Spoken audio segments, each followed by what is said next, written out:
দুর্নীতি আর ব্যাকটেরিয়া এই দুইটা জিনিসের মধ্যে একটা মিল খুঁজে পাইলাম। সেটা হচ্ছে দুর্নীতি ব্যাকটেরিয়ার মতোই। কেন?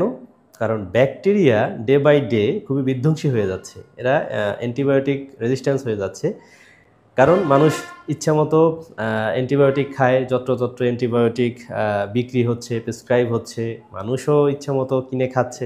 সব কিছুরই মনে হয় মহা ঔষধ অ্যান্টিবায়োটিক। যাই হোক, না বুঝে খাচ্ছে, ফলে ব্যাকটেরিয়াও প্রত্যেকটা অ্যান্টিবায়োটিক চিনে ফেলতেছে যে হ্যাঁ এটা খাইছে, না এটা আমি মরবো না, এটাই আমি থামবো না, ও যে অ্যান্টিবায়োটিক দেখ আমি আমার কাজ চালাইয়েই যাব।